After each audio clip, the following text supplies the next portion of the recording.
اما بعد فاعوذ باللہ من الشیطان الرجیم بسم اللہ الرحمن الرحیم رب اشرح لی صدری ویسر لی امری واحلل عقدۃ من لسانی یفقہوا قولی۔ منہاج القاصدین صفحہ نمبر 175، فصل ہفتم، 7ویں فصل، قرابت داری اور ہمسائیگی کے حقوق۔ قرابت داری یعنی رشتہ داری اور ہمسائیگی یعنی نیبرز، ان کے حقوق۔ مسلمان کا حق یہ ہے کہ جب ملو تو سلام کہو، جب بلائے تو جاؤ، اور وہ چھینک مارے تو جواب دو، وہ بیمار ہو تو اس کی عیادت کرو، مر جائے تو اس کے جنازے میں جاؤ، اس کی قسم کو پورا کرو، یعنی اگر وہ تم پہ کوئی قسم ڈالے تو اسے پورا کرو۔ جب تم سے خیر خواہی چاہے تو خیر خواہی کرو، غائبانہ طور پر اس کی حفاظت کرو، اور اس کے لیے وہ کچھ پسند کرو جو اپنے لیے پسند کرتے ہو، اور جو اپنے لیے ناپسند کرتے ہو اس کے لیے بھی ناپسند کرو۔ باقی باتیں تو بہت واضح ہیں، لیکن یہ بات جو ہے جب تم سے خیر خواہی چاہے تو خیر خواہی کرو، یعنی جب تم سے کوئی مشورہ مانگے یا کوئی بھلی بات یعنی اچھی نصیحت چاہے، یا پھر کسی معاملے میں کوئی سفارش چاہے یا مدد چاہے تو ایسے موقع پر اس کی مدد کرو۔ یہ تمام باتیں احادیث میں ہیں، اور ان میں سے یہ بھی ہے کہ کسی مسلمان کو اپنے قول اور فعل سے تکلیف نہ دو، اور مسلمانوں کے لیے متواضع رہو یعنی ہمبل رہو، متکبر نہ بنو، اور بعض کے متعلق بعض کی باتیں نہ سنو یعنی غیبت نہ سنو۔ اگر کوئی بات کان میں پڑ جائے تو دوسروں تک نہ پہنچاؤ، کیونکہ اس سے دوسروں کے دل خراب ہوں گے اور پھر ان کے باہمی تعلقات متاثر ہوں گے۔ اور ان میں سے یہ بھی ہے کہ اگر جھگڑا ہو تو 3 دن سے زیادہ مسلمان سے قطع تعلق نہ کرے، کیونکہ اس میں مشہور حدیث ہے، حضرت ابو ہریرہ رضی اللہ عنہ سے روایت ہے کہ نبی صلی اللہ علیہ وسلم نے فرمایا، کسی مومن کے لیے جائز نہیں کہ 3 دن سے زیادہ اپنے مومن بھائی سے قطع تعلق کرے، یعنی تعلق کاٹ دے، بات چیت بند کر دے، یہ جائز نہیں۔ جب 3 دن گزر جائیں تو اس سے ملے اور اس پر سلام کہے، یعنی خود ہی راضی ہو جانا چاہیے، اس بات کا انتظار نہیں کرنا چاہیے کہ دوسرا آئے اور وہ منائے تو پھر انسان آگے بڑھے۔ اگر وہ سلام کا جواب دے تو دونوں اجر میں شریک ہو گئے، اور اگر اس نے جواب نہ دیا تو سلام کرنے والا قطع تعلق کے گناہ سے بچ جائے گا اور سارا اجر اسی کو مل جائے گا۔ معلوم ہونا چاہیے کہ قطع تعلق کا یہ مسئلہ دنیاوی امور میں ہے۔ اگر دین کا حق ہو تو اہل بدعت اور خواہش پرست اور معصیت کے رسیہ سے ہمیشہ کے لیے قطع تعلق کر لے، جب تک کہ وہ حق کی طرف رجوع نہ کرے یا توبہ نہ کرے۔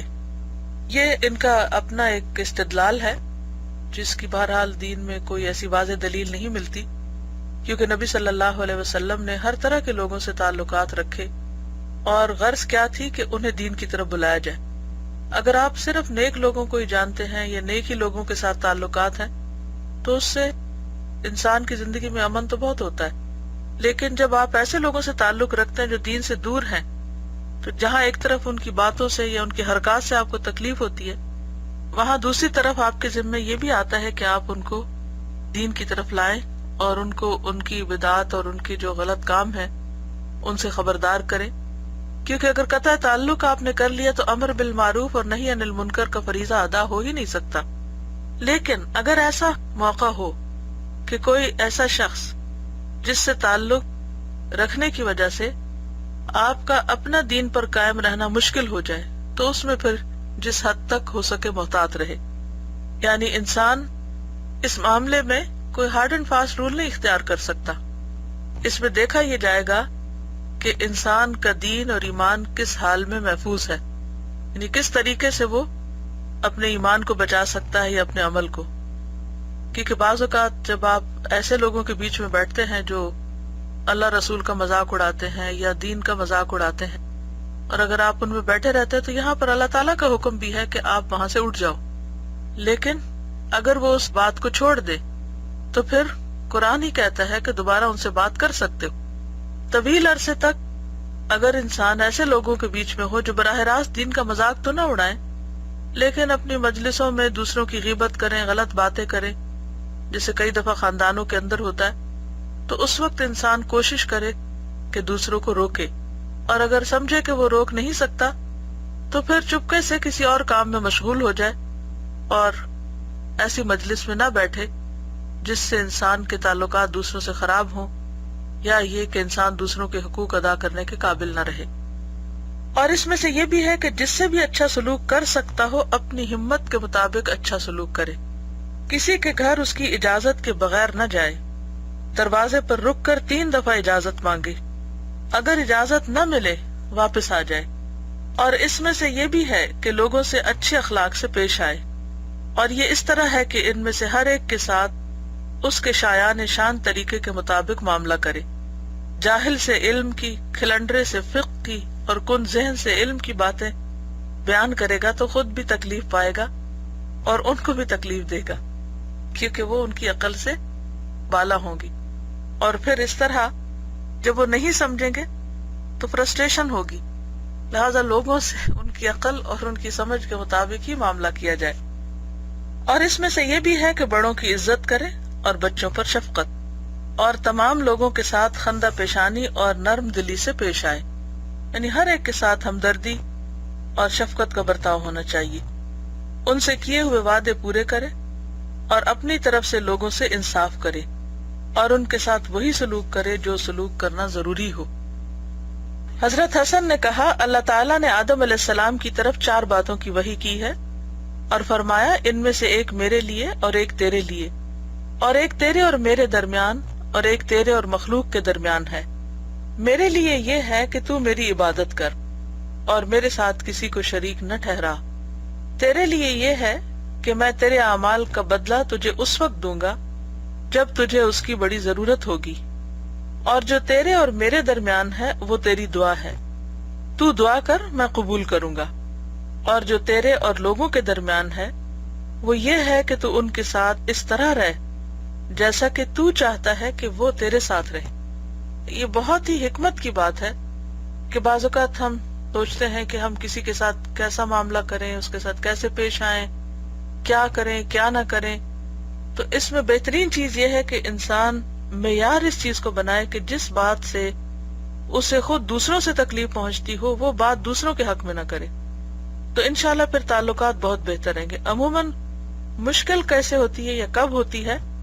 اس وقت ہوتی ہے کہ جب ہم اپنے لیے تو اچھا چاہتے ہیں، یعنی لینے کے معاملے میں بہت آگے ہوتے ہیں، اور جب دینے کی بات آتی ہے تو بھول جاتے ہیں۔ تو اس کے لیے تو قرآن پاک میں آتا ہے نا، وَيْلٌ لِّلْمُطَفِّفِينَ الَّذِينَ إِذَا اكْتَالُوا عَلَى النَّاسِ يَسْتَوْفُونَ وَإِذَا كَالُوهُمْ أَوْ وَّزَنُوهُمْ يُخْسِرُونَ، کہ ڈنڈی مارنے والوں کے لیے ہلاکت ہے کہ جب لوگوں سے لیتے ہیں تو پورا پورا لیتے ہیں، یعنی اپنا حق پورا وصول کرتے ہیں، اور جب دینے کی باری آتی ہے ناپ تول کے جب کچھ دیتے ہیں تو وہ کم کر کے دیتے ہیں، یعنی دیتے نہیں ہیں پورا۔ تو بات یہ ہے کہ کوئی بھی ایسی چیز، یعنی ہم اگر بیٹھ کر اپنا جائزہ لیں کہ وہ کون کون سی باتیں ہیں جو مجھے لوگوں میں اچھی نہیں لگتی، جو اگر لوگ وہ کام کریں تو مجھے سخت ناپسند ہوتے ہیں، تو پھر اپنے آپ کو سمجھائے کہ مجھے بھی کسی کے حق میں ایسا نہیں کرنا۔ مثلا اگر آپ کو کسی کے زور سے دروازہ کھولنے یا بند کرنے سے تکلیف ہوتی ہے تو آپ اس سے بچیں۔ اگر کسی کے مخصوص طریقے سے پاؤں پٹخا کے چلنے میں آپ کو تکلیف ہوتی ہے تو آپ خود اس طرح اپنے آپ کو روکیں تاکہ دوسروں کو بھی تکلیف نہ ہو۔ کوئی ایسی حرکت جو دوسروں میں دیکھتے ہیں اور آپ کو ناگوار گزرتی ہے وہ حرکت اپنے اندر سے نکال دیں، تو انشاءاللہ آپ دیکھیں گے کہ پھر مشکل نہیں ہوگی۔ اور اس سے یہ بھی ہے کہ باوقار لوگوں کی زیادہ عزت کرے، یعنی اللہ تعالیٰ نے مختلف انسانوں کے درمیان مرتبے بنائے، بچے کے ساتھ معاملہ اور طرح کیا جاتا ہے، برابر والے کے ساتھ اور طرح کیا جاتا ہے، اور بڑے کے ساتھ مختلف طریقے سے کیا جاتا ہے۔ اور پھر بڑوں کی بھی قسمیں ہوتی، کچھ ایسے ہوتے ہیں جنہیں اللہ تعالیٰ نے دنیاوی اعتبار سے مقام اور مرتبہ دے رکھا ہوتا ہے، تو ان کے ساتھ ان کے مقام اور مرتبے کے مطابق معاملہ کرنا چاہیے۔ جن کو اللہ نے زیادہ عزت دی ہے ان کو عزت دینی چاہیے، کیونکہ یہ اللہ کی تقسیم ہے۔ باہمی تعلقات کی اصلاح کرے اور مسلمانوں کی پردہ پوشی کرتا رہے، یعنی ان کے عیب ڈھانکتا رہے، ان کی برائیوں کو چھپاتا رہے۔ معلوم ہونا چاہیے کہ جو آدمی دنیا میں گناہگاروں کی پردہ پوشی کرے گا وہ اللہ کی منشا پوری کرے گا کہ اس نے زنا میں 4 عادل آدمیوں کی گواہی رکھی ہے، جو یہ گواہی دیں کہ انہوں نے اس طرح دیکھا ہے جیسے سرمہ دانی میں سرمچو، یعنی بالکل زنا کا فعل دیکھا ہے اور 4 آدمیوں نے دیکھا ہے تو وہ صرف گواہی دے سکتے ہیں. اگر کسی نے اس طرح کا عمل نہیں دیکھا تو اسے اپنے منہ سے کوئی بات نکالنی نہیں چاہیے. اور ایسا اتفاق نہیں ہوتا، یعنی بہت کم ایسا ہوتا ہے کہ کوئی شخص کسی کو اس طرح کی حالت میں دیکھ پائے. اور دنیا میں اس کے کرم کا ہی یہ اثر ہے کہ آخرت میں بھی بخشش کی امید رکھی جا سکتی ہے. یعنی اگر اللہ نے دنیا میں انسانوں کو سزا سے اس طرح بچایا ہے اتنی سخت کڑی شرط رکھ کے، تو امید ہے کہ جو توبہ کر لے اللہ تعالیٰ اس کو آخرت کی سزا سے بھی نجات دے. اور اس میں سے یہ بھی ہے کہ تہمت کی جگہوں سے بچے. ایسے کام نہ کرے کہ جن کے کرنے سے انسان کے اوپر کوئی الزام آئے، یعنی اپنی طرف سے تو بچے. پھر یہ الگ بات ہے کہ لوگ کسی بھی حال میں نہ چھوڑیں. لوگوں کے دلوں کو بدظنی اور ان کی زبانوں کو غیبت سے بچائے. یعنی ایسا کام نہ کرے کہ وہ بدگمان ہو، یا یہ کہ وہ پھر مجبور ہو جائے آپ کے خلاف کوئی بری بات کہنے پر. اور اس میں سے یہ بھی ہے کہ جس مسلمان کو بھی سفارش کی ضرورت ہو اس کی سفارش کرے اور ان کی حاجت پوری کرنے کی کوشش کرتا رہے. یعنی اگر آپ کی سفارش سے کسی کا کوئی کام بن جائے تو اس میں پیچھے نہ رہے. اور اس سے یہ بھی ہے کہ ہر مسلمان کو کلام کرنے سے پہلے سلام کہے. مصافحہ کرنا بھی سنت ہے. حضرت انس رضی اللہ عنہ نے کہا، نبی صلی اللہ علیہ وسلم نے فرمایا، 2 مسلمان آدمی ملاقات کریں اور ایک دوسرے کا ہاتھ پکڑ لیں تو اللہ تعالیٰ کا حق ہے کہ ان کی دعا قبول کرے اور ہاتھ الگ کرنے سے پہلے ان کو بخش دے. یعنی مصافحہ کا اتنا اجر و ثواب ہے. ایک اور حدیث میں ہے، جب مومن مومن سے مصافحہ کرتا ہے، یعنی ہینڈ شیک کرتا ہے، تو 100 درجے رحمت نازل ہوتی ہے، اور اس میں سے 99 درجے اسے ملتی ہے جو زیادہ خندہ رو اور اچھے خلق والا ہو. یہ حدیث ضعیف ہے، لیکن پچھلی حدیث جو ہے وہ صحیح ہے کہ جب 2 مسلمان ملاقات کریں اور ایک دوسرے کا ہاتھ پکڑیں اور مصافحہ کریں تو اس مصافحے کا اتنا اجر ہے کہ اس سے بھی انسان کی بخشش ہوتی ہے. اور یہ جو دوسری حدیث میں نا کہ خندہ رو اور اچھے خلق والا زیادہ ثواب والا، تو یہ حدیث تو اگرچہ ضعیف ہے، لیکن قدرتی بات ہے کہ جو شخص جتنے زیادہ اچھے اخلاق کا مالک ہوگا اس کا اجر اتنا ہی زیادہ بڑھ جائے گا. بزرگ عالم دین کے ہاتھوں کو بوسہ دینے میں کوئی حرج نہیں، اور نہ گلے ملنے میں کوئی حرج ہے. اور علماء کی تعظیم کے لیے ان کے رکاب کو تھامنا جائز ہے. رکاب کیا ہوتی ہے؟ سیڈل جو ہوتی ہے نا گھوڑے کی، یعنی جس کے اوپر چڑھ کے نا وہ گھوڑے پہ بیٹھتے ہیں، تو اس کو کیوں تھامنا ہوتا ہے؟ کیونکہ اگر وہ نہ تھامی جائے تو اس پہ یعنی سلپ ہو سکتے ہیں، یا وہ پیچھے آگے ہو سکتی ہے، یعنی چڑھنے میں مشکل ہوتی ہے. لیکن آج کل وہ گاڑی کا دروازہ ہو سکتا ہے یا اسی طرح کی کوئی چیز ہو سکتی. اور اس کی کیا دلیل ہے؟ حضرت ابن عباس رضی اللہ عنہ سے مروی ہے کہ انہوں نے زید بن ثابت رضی اللہ عنہ کی رکاب تھامی. تو گاڑی کا دروازہ کیوں تھام کے رکھتے ہیں؟ کہ وہ کہیں ایسا نہ ہو کہ بیٹھتے ہوئے انسان کے ساتھ لگ جائے. اسی طرح اہل فضل کی عزت افزائی کے لیے اٹھ کر کھڑا ہو جانا اچھا ہے، البتہ جھکنا منع ہے. ہاں، عالم دین کو یا کسی بزرگ کو لوگوں سے نہ یہ توقع رکھنی چاہیے نہ اس کی ڈیمانڈ ہونی چاہیے کہ وہ لوگوں سے خود کہے کہ آؤ میرے ہاتھ چومو، آؤ مجھ سے گلے ملو، یا یہ کہ تم گاڑی کا دروازہ کھولو اور اگر نہ کھولا جائے تو وہ مائنڈ کر جائے، یا یہ کہ پھر لوگوں کو کہے کہ تم کھڑے ہو جاؤ میرے لیے، اور نہ کھڑا ہو تو پھر سزا دیے رکھے جیسے چھوٹے بچوں کو اسکول میں دیتے ہیں. ایسا نہیں کرنا چاہیے. یہ ساری چیزیں جائز ہیں. ہاں، جھکنا جو ہے یعنی رکوع کی حالت میں آنا یا اس سے زیادہ نیچے اوپر، وہ درست نہیں ہے، کیونکہ رکوع اور سجدہ اللہ ہی کے لیے. اور اس سے یہ بھی ہے کہ مسلمان بھائی کی عزت، مال اور جان کو دوسروں کے ظلم سے بچائے اور اس کی حمایت اور مدد کرتا رہے. اور یہ بھی ہے کہ جب کسی متکبر سے واسطہ پڑے، یعنی کسی ایسے شخص سے کہ جو انتہائی بد اخلاق اور سخت گیر قسم کا ہو، تو حضرت عائشہ کی حدیث کے مطابق اس سے بھی اچھا سلوک کرے، البتہ اس کے شر سے بچتا رہے، یعنی محتاط رہے. محمد بن حنفیہ نے کہا، وہ آدمی عقل مند نہیں جو ایسے آدمی سے بھلا سلوک نہ کرے جس کے ساتھ رہنا لازمی ہو، یہاں تک کہ اللہ تعالیٰ اس کے لیے کوئی کشادگی پیدا کر دے. یعنی بعض اوقات ایسا ہوتا ہے نا کہ آپ کا واسطہ کسی ایسے شخص سے پڑ جاتا ہے کہ جس کے ساتھ آپ رہنا بالکل پسند نہیں کرتے، جس کے ساتھ رہنا انتہائی مشکل ہو جاتا ہے. بعض اوقات شوہر بیوی کے درمیان ہو سکتا ہے، بعض اوقات ساس بہو کے درمیان ہو سکتا ہے، بعض اوقات ایک جگہ پہ کام کرنے والوں کے درمیان ہو سکتا ہے. یعنی مختلف لوگ ہوتے ہیں زندگی میں جن سے ہم ملتے ہیں، اور بعض اوقات ان کے ساتھ چند گھڑیاں گزارنا بھی بہت مشکل ہوتا ہے، ان کی عادات کی وجہ سے، یا ان کے طبیعت کے اندر بہت جذباتیت ہونے کی وجہ سے، یا پھر ان کے کپڑوں کے اندر ایسی اسمیل آتی ہو، یا وہ یعنی ہائیجین کا خیال نہ رکھتے ہوں، تو ایسے میں بعض اوقات انٹر پرسنل ریلیشن شپ جو ہوتے ہیں وہ متاثر ہوتے ہیں، تو اب ان کو کہیں دور پھینکنا بھی مشکل ہوتا ہے۔ ایسی صورت میں کیا ہے کہ وہ آدمی عقل مند نہیں جو ایسے آدمی سے بھلا سلوک نہ کرے جس کے ساتھ رہنا لازمی ہو۔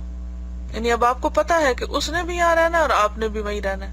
بعض اوقات بہن بھائی ہوتے ہیں گھر میں، یعنی کوئی بھی دو افراد ایسے ہو سکتے ہیں کہ جن کا باہم ایک دوسرے سے بالکل مزاج نہ ملتا ہو۔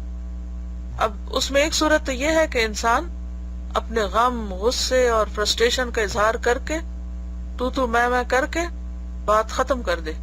ایک یہ ہے کہ انسان صبر اور برداشت سے کام لے، اور پھر انسان دوسرے کے ساتھ بھلا سلوک کرتا رہے جتنا وہ کر سکے، اور ہو سکتا ہے کہ اس کے بھلے سلوک کی وجہ سے دوسرا شخص بھی اپنا رویہ تبدیل کر لے، یہاں تک کہ اللہ تعالیٰ اس کے لیے کوئی کشادگی پیدا کر دے، کیونکہ یہ تو کبھی ہوا ہی نہیں کہ کوئی شخص پیدائش سے موت تک کسی کے ساتھ رہا ہو۔ یعنی زندگی میں انسان پہلے بچہ ہوتا ہے تو والدین کا محتاج ہوتا ہے، پھر شادی ہوتی ہے تو والدین سے الگ ہو جاتا ہے، پھر اس کے بعد اس کے بچے ہوتے ہیں تو کچھ عرصے بعد وہ الگ ہو جاتے ہیں، شوہر بیوی میں سے کوئی فوت ہو جاتا ہے وہ الگ ہو جاتا ہے، دوست ایک دوسرے سے الگ ہو جاتے ہیں۔ تو اس دنیا میں یہ نہیں ہوا کہ ہمیشہ کہ کسی ایک انسان کے ساتھ انسان کو رہنا ہو۔ قدرتی طور پر جیسے زمین کی حالت تبدیل ہوتی رہتی ہے، اسی طرح زمین پہ رہنے والوں کی بھی حالت تبدیل ہوتی رہتی ہے، اور انسان ملتے ہیں اور بچھڑ جاتے ہیں، لیکن جتنا عرصہ بھی کوئی کسی کے ساتھ رہے تو ضروری ہے کہ انسان دوسرے کے ساتھ بھلا سلوکی کرے، اور یہ بھی ہے کہ امیروں کے ساتھ رہنے سے پرہیز کرے۔ اس کی کیوں ممانت ہے؟ کیونکہ پھر انسان کے دل میں ہر وقت ایک حسرت اور شکوہ اور غم رہے گا، اور اس سے انسان کی شخصیت گھٹ کر ختم ہو جائے گی اور اس کے اندر شکر گزاری نہیں ہوگی۔ زیادہ تر مسکینوں کے ساتھ رہے، کیونکہ غریبوں کے ساتھ اور مسکینوں کے ساتھ رہنے سے انسان کے اندر ایک قناعت کا جذبہ بھی آتا ہے، سکون بھی آتا ہے، اور اللہ کی شکر گزاری بھی ہوتی ہے۔ اور یتیموں سے اچھا سلوک کرے، جو بیمار ہو ان کی بیمار پرسی کرے، یعنی عیادت کرے۔ بیمار پرسی کے آداب یہ ہیں کہ اپنا ہاتھ مریض پر رکھے اور اس سے پوچھے تمہارا کیا حال ہے، تھوڑی دیر اس کے پاس بیٹھے، نرمی کا اظہار کرے، اس کے لیے تندرستی کی دعا کرے، اور مکان میں رکھی ہوئی چیزوں کو نہ دیکھے، نگاہ نیچی رکھے۔ یہ بہت ہی کام کی بات بتائی ہے کہ بعض لوگ کسی سے ملنے جاتے ہیں تو وہ ادھر توجہ نہیں کرتے کہ جس سے ملنے کے لیے جاتے ہیں، وہ یہ دیکھتے رہتے ہیں کہ ان کے گھر میں کیا کیا رکھا ہوا ہے اور کہاں کہاں رکھا ہوا ہے، اور وہ کبھی دیواروں کو دیکھیں گے، کبھی چھت کو دیکھیں گے، کبھی کارپیٹ کو دیکھیں گے، کبھی فرنیچر کو دیکھیں گے، اور بیمار کی طرف یا جس سے ملاقات کرے اس کی طرف کوئی توجہ نہیں ہوگی۔ اور یہ انتہائی بد اخلاقی کی بات ہے کہ انسان سے زیادہ چیزوں سے دلچسپی رکھے، اور انسان سے اس کی ہمدردی کم ہو، اور اس کی توجہ جو ہے وہ لا یعنی اور غیر ضروری چیزوں کی طرف ہو۔ تو یہ انہوں نے کئی سو سال پہلے یہ بات سمجھائی ہے کہ جب کسی بیمار کے پاس جائے تھوڑی دیر اس کے پاس بیٹھے، اظہار ہمدردی کرے، دعا کرے، اور ادھر ادھر نہ دیکھے، اور اپنا کام کر کے واپس لوٹے۔ اور مریض کے لیے مستحب ہے کہ دعا اور اللہ کے کلام سے فائدہ اٹھائے۔ حضرت عثمان بن ابی العاص رضی اللہ عنہ سے روایت ہے کہ انہوں نے رسول اللہ صلی اللہ علیہ وسلم کی خدمت میں شکایت کی کہ جب سے مسلمان ہوا ہوں جسم میں درد کی تکلیف ہے۔ اور بعض اوقات ایسے بھی ہوتا ہے نا کہ جیسے انسان کے کوئی اچھا کام کرتا ہے تو اس کے ساتھ ہی اس کو کوئی ایسی تکلیف شروع ہو جاتی ہے کہ جو ایک زندگی کا روگ بن جاتی ہے۔ مثلا اگر آپ عمرے پہ گئے، وہاں پر کوئی آپ کو تکلیف شروع ہو گئی، کوئی موچ آ گئی، کوئی اور اس طرح کی، تو رسول اللہ صلی اللہ علیہ وسلم نے فرمایا جہاں تیرے جسم میں درد ہے وہاں ہاتھ رکھ اور بسم اللہ 3 مرتبہ اور 7 مرتبہ یہ دعا پڑھ، اعوذ بعزت اللہ وقدرتہ من شر ما اجد واحاذر، میں ہر اس چیز کی برائی سے جسے میں پاتا ہوں اور جس کا مجھے خوف ہے اللہ تعالیٰ کی عزت اور قدرت کی پناہ لیتا ہوں۔ یعنی بسم اللہ 3 بار اور دعا 7 بار۔ اگر دعا یاد کر لی جائے تو بہت ہی اچھا ہے، اور ضروری نہیں کہ کسی درد پر یا کسی خاص تکلیف پر، یعنی کوئی بھی تکلیف ہو تو انسان اس پہ پڑھ سکتا ہے۔ مریض کے لیے ضروری ہے کہ اچھی طرح صبر کرے، خدا کا شکوہ شکایت نہ کرے۔ یعنی یہ تو کہہ سکتا ہے مجھے درد ہے، مجھے تھکاوٹ ہے، مجھے بخار ہے، لیکن اللہ سے ناراضگی کا اظہار نہیں، دعا خشوع سے کرے اور اللہ تعالیٰ پر بھروسہ رکھے۔ اور یہ بھی ہے کہ مسلمان کے جنازے کے ساتھ جائے اور قبروں کی زیارت کرے. جنازے کے ساتھ جانے کا مقصد مسلمانوں کا حق پورا کرنا اور عبرت حاصل کرنا ہے. یعنی ایک تو جانے والے کے لیے دعا کرنا اور اس کو قبر تک پہنچانے کا اہتمام، اور دوسرا یہ کہ سبق حاصل کرنا کہ میرا بھی سفر یہی ہے، اسی راستے پہ مجھے بھی آنا ہے ایک دن مرنے کے بعد. حضرت اعمش نے کہا کہ ہم جنازے میں حاضر ہوتے تو ہمیں معلوم نہ ہوتا کہ کس سے تعزیت کریں، کیونکہ سبھی لوگ سوگوار ہوتے. بعض لوگ تو جنازے کے ساتھ چل پڑتے ہیں اور پھر دنیا کی باتیں شروع کر دیتے ہیں یا اپنی اپنی پڑی ہوتی ہے. اور اب تو ماشاءاللہ موبائل ہر بندے کے ہاتھ میں، جنازے میں ہو کہ مسجد میں ہو کہ حرم میں ہو کہ طواف میں ہو، اور ہر جگہ اسے دوست بنائے ہوتے ہیں اور ان کی توجہ اس کی طرف رہتی ہے، انسانوں کی طرف توجہ کم ہوتی. بس یہ بھی بڑی حیرت کی بات ہے اور بڑی تکلیف دہ بعض اوقات بات ہوتی ہے کہ جس کے پاس آپ بیٹھے ہیں اسے چھوڑ کر آپ مشین کے ذریعے دور بیٹھے ہوئے لوگوں سے بات کریں. تو پھر آپ کو کسی کے پاس بیٹھنے کی ضرورت کیا ہے کہ اگر آپ پاس بیٹھ کر بھی کسی اور سے چیٹ کر رہے ہیں، کسی اور سے آپ فون پہ بات کر رہے ہیں. بعض لوگوں کی عادت ہوتی ہے کسی سے ملاقات کرنے جاتے ہیں اور جس سے ملنے گئے اس کا وقت ضائع کرتے ہیں، اس سے بات کم کرتے ہیں اور ہر تھوڑی دیر بعد موبائل پر دوسرے باہر کے لوگوں سے بات شروع کر دیتے ہیں. کچھ عرصہ پہلے میں نے پڑھا تھا ایک چائنیز پرائم منسٹر کے بارے میں کہ ان کا ملاقات کا طریقہ کیا ہے، کہ جو ان کے ملاقات کا کمرہ ہوتا ہے اس میں نہ کوئی فون ہوتا ہے، نہ کوئی موبائل، نہ کوئی اور. جو ٹائم مقرر ہوتا ہے ملاقات کے لیے اس ٹائم میں صرف اور صرف وہ اس شخص کی طرف توجہ دیتے ہیں جس کی وہ بات سن رہے ہوتے ہیں یا جو ملاقات کے لیے آیا ہوتا ہے.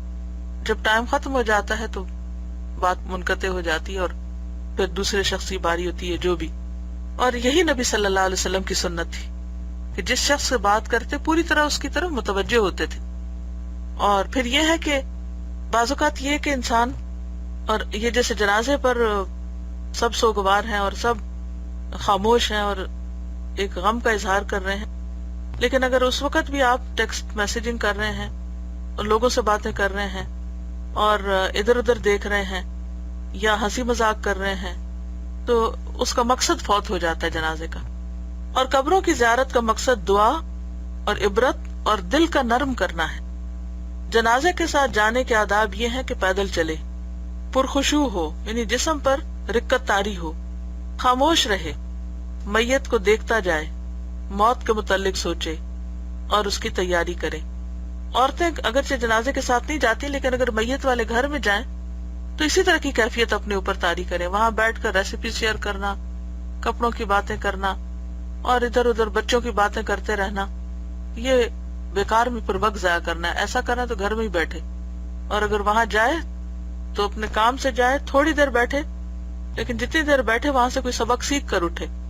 معلوم ہونا چاہیے کہ ہمسائیگی اخوت اسلامی کا تقاضا پوری کرنے کے علاوہ اور حقوق کا بھی مطالبہ کرتی ہے.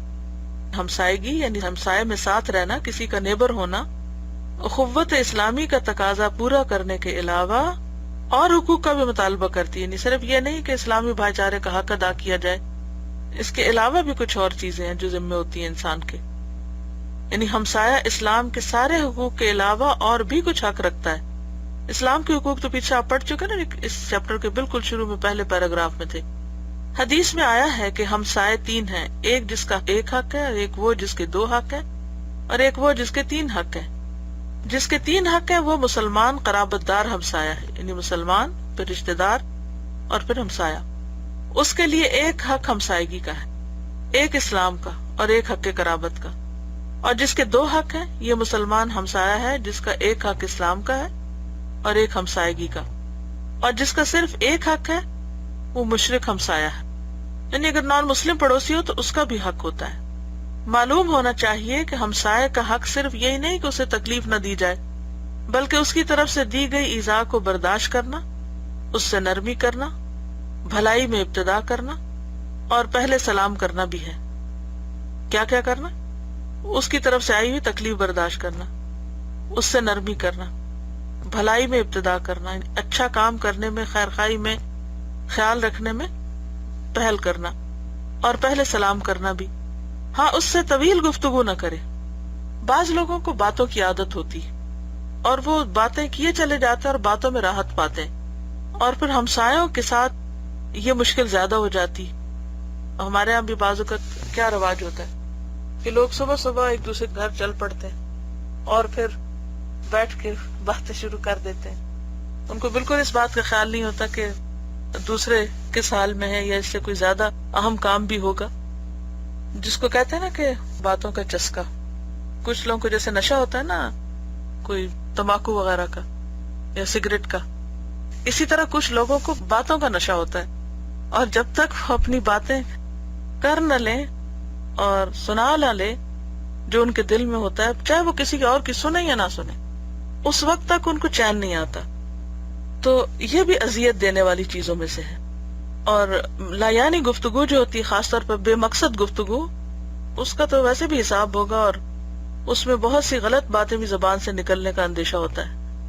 بعض لوگ اگر بھولے سے ان کو فون کر بیٹھے تو وہ صرف یک طرفہ بولے چلے جاتے ہیں، یہ بھی نہیں دیکھتے کہ دوسرے کی رائے کیا ہے یا دوسرا کیا کہے گا یا اس کا بھی کوئی نقطہ نظر ہے. انہیں اس سے کوئی غرض نہیں ہوتی. انہیں اتنے سیلف سینٹرڈ ہوتے ہیں، اپنی ذات اتنی عزیز ہوتی ہے کہ بس انہیں اس بات کی فکر ہوتی ہے کہ ہمارے اوپر کیا گزر رہی یا ہم کیا محسوس کرتے ہیں یا ہمارے دل میں کیا ہے. انہیں اس سے کوئی غرض نہیں ہوتی کہ دوسرا کس مصیبت میں ہے.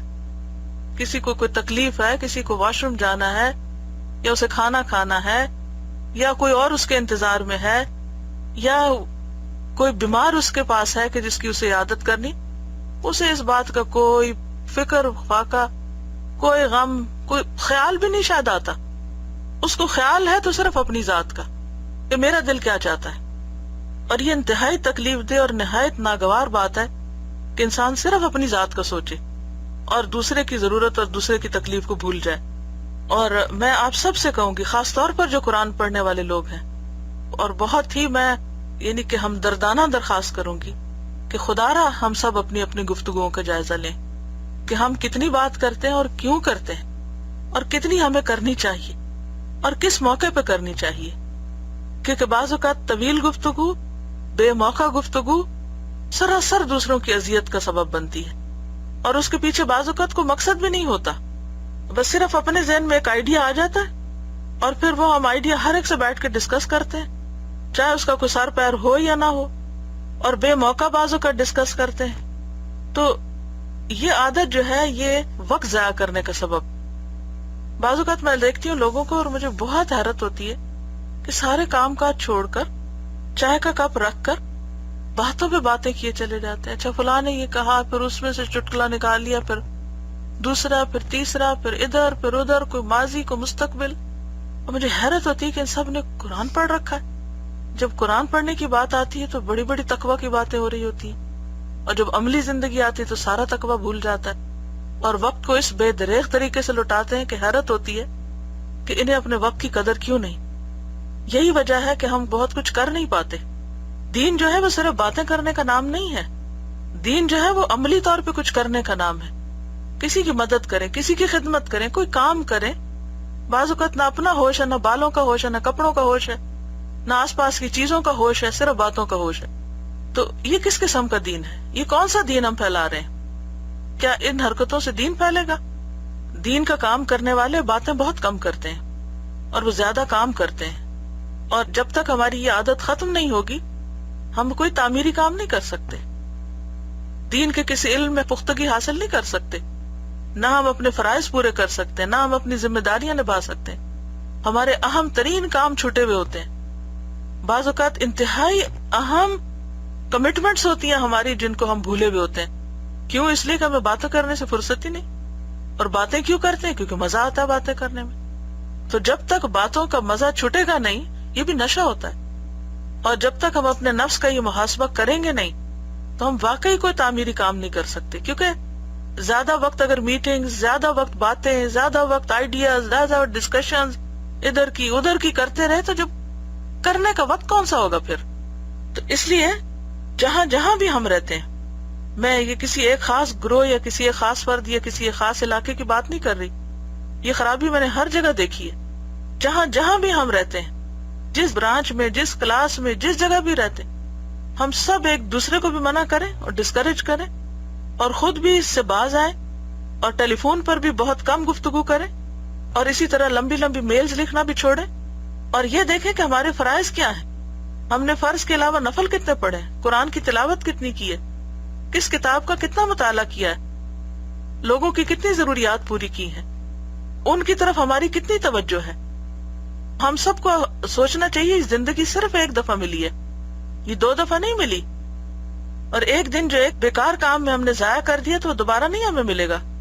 تو اس لیے اپنی چیزوں کو پرائرٹائز کریں, فرائض کو سامنے رکھیں, اور پھر اس کے بعد یہ ہے کہ پھر دیکھیں کہ باقی چیزیں کیا ہیں. اور جو ہم کر رہے ہیں نا کام, اگر اسی میں ہم بہتری پیدا کر لیں تو بہت زیادہ باتوں کی ضرورت بھی نہیں رہے گی.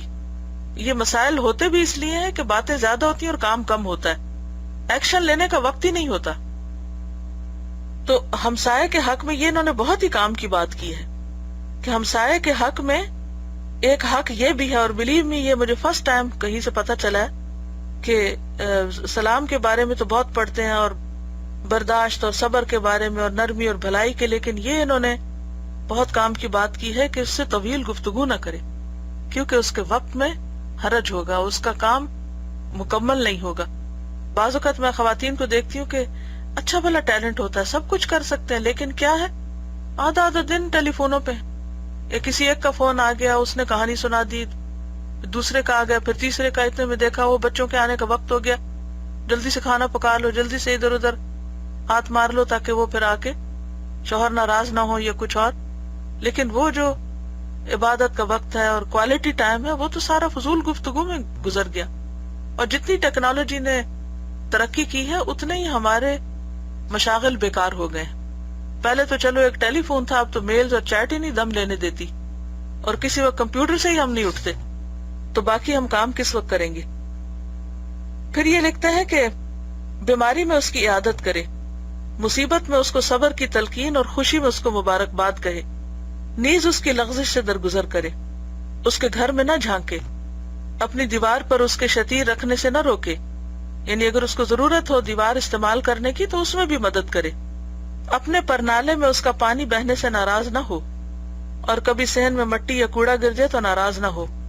یعنی کچھ چیزیں قدرتی طور پر آ جاتی ہیں, ایک طرف سے دوسری طرف ہوا اڑتی ہے تو آپ کا کوڑا دوسرے کے گھر میں جا سکتا ہے, یا دوسرے کا آپ کی طرف آ سکتا ہے, یا زیادہ بارش ہو جائے تو پانی کا بہاؤ آپ کے گھر کی طرف ہو سکتا ہے. تو اس میں یعنی بہت برا نہ منائے, کیونکہ کچھ چیزیں دوسرے کے بس میں نہیں ہوتی, یا وہ جان بوجھ کے نہیں کر رہا ہوتا. اور جو چیز وہ گھر میں لے جائے اس کو دیکھتا نہ رہے, اس کی کوئی بات بری معلوم ہو تو اس پر پردہ ڈال دے, اور اس کی گفتگو سننے کی کوشش نہ کرے, یعنی دیوار کے پاس لگ کے, دروازے کے پاس لگ کے, یا ایک طرف ہو کر کے اچھا کس چیز کے بارے میں بات ہو رہی ہے. اور خاص طور پر یہاں پر تو گھروں کی دیواریں گتے کی لگی ہوتی ہیں, تو ایک کمرے کی بات دوسرے میں بڑے آرام سے سنی جا سکتی. اس کی بیوی کو نہ دیکھے, اور جب ہمسایہ کہیں جائے تو اس کے گھر والوں کی ضروریات کا خیال رکھے, یعنی عملی طور پر اس کے کام آئے. تو یہ چیپٹر تو اگرچہ چھوٹا تھا مگر ایک ایک جملہ جو ہے وہ بہت ہی کام کا ہے, اور باہمی انسانی جو تعلقات ہیں ان کو بہتر بنانے کی بہترین باتیں اس میں انہوں نے جمع کر دی ہیں. اللہ تعالیٰ سے دعا ہے کہ اللہ ہمیں عمل کی توفیق عطا فرمائے.